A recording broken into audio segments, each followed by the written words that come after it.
Rapsodi hidupku sempurna dengan Rapsodi. Shalom saudara-saudari dalam Kristus. Bertemu lagi kita di dalam program Rhapsody of Reality TNI Malaysia. Hari ini saya ingin mengajak kita semua mendengar firman Tuhan yang telah dikongsikan oleh Pastor Chris. Tema hari ini ialah memberi dengan sukacita dalam iman. Untuk ayat pembukaan kita membaca di 2 Korintus 9 ayat 7. Hendaklah masing-masing memberikan menurut kerelaan hatinya. Jangan dengan sedih hati atau kerana paksaan, sebab Allah mengasihi orang yang memberi dengan sukacita. Kisah Abraham dalam Kejadian 22 membantu kita untuk memahami dengan lebih jelas kata-kata Paulus dalam ayat Injil pembukaan kita. Selepas bertahun-tahun menunggu untuk mempunyai anak sendiri, Abraham dan Sarah akhirnya melahirkan Ishak di usia tua mereka.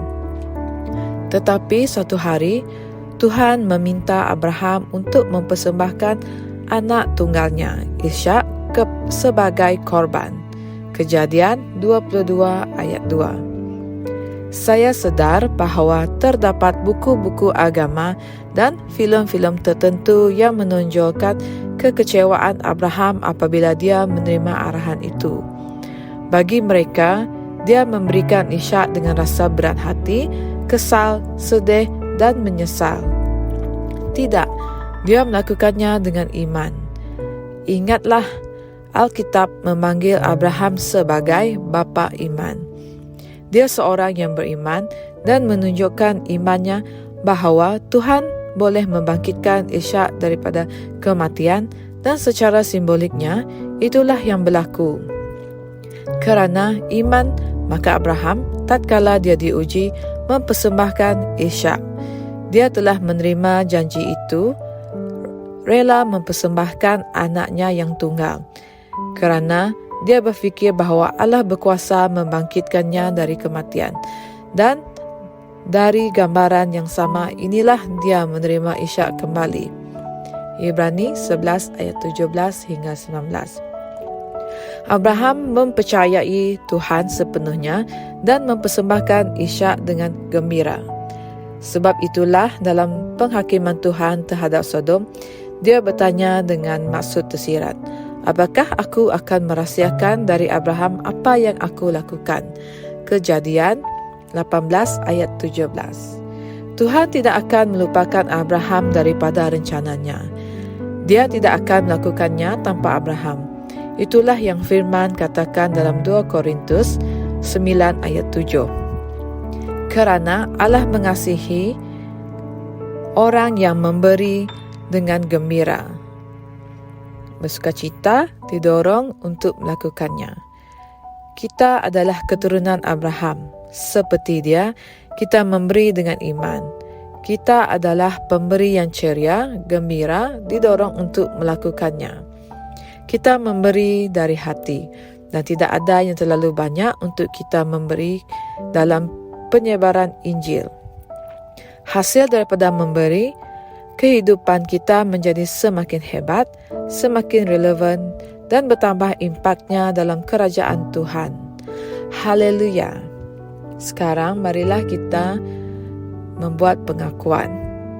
Aku memberi dengan gembira untuk penyebaran Injil, dan kesan daripada itu, Tuhan melipat gandakan buah-buah kebenaranku, sebagaimana Dia telah menyediakan segala kasih karunia bagiku, untuk menjadi berkecukupan dalam segala sesuatu. Melalui aku, Injil disebarkan di duniaku dan di luar jangkauanku, di mana banyak kehidupan orang disentuh dan diubah bagi pujian dan kemuliaan Tuhan. Amin. Untuk renungan tambahan, kita boleh membaca di Kisah Para Rasul 20 ayat 35, Matius 19 ayat 21 dan Lukas 6 ayat 38. Tuhan memberkati. Kami percaya saudara-saudari semua telah diberkati dengan perkongsian firman dari Rhapsody Reality. Bagi sesiapa yang ingin menjadikan Yesus Kristus sebagai Tuhan dalam kehidupanmu, kamu boleh mengucapkan doa ini bersama dengan saya. Ya Tuhan Allah, aku mempercayai Yesus Kristus, Anak Allah yang hidup dengan sepenuh hatiku. Aku percaya Dia telah mati untukku, dan Allah telah membangkitkan Dia dari kematian. Aku percaya Dia hidup hari ini. Aku mengaku dengan mulutku bahwa Yesus Kristus adalah Tuhan dalam hidupku mulai dari hari ini. Melalui Dia dan di dalam nama-Nya, aku mempunyai kehidupan yang kekal. Aku telah dilahirkan semula. Terima kasih Allah kerana menyelamatkan jiwaku. Aku sekarang adalah anak Allah. Haleluya. Tahniah, sekarang kamu telah menjadi anak Allah.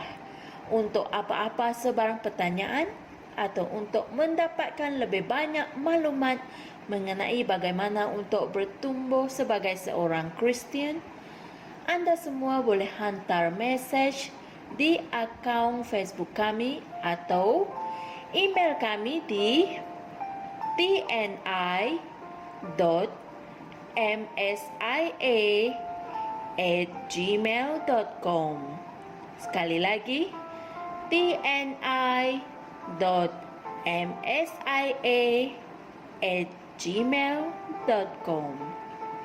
Tuhan berkati Anda semua.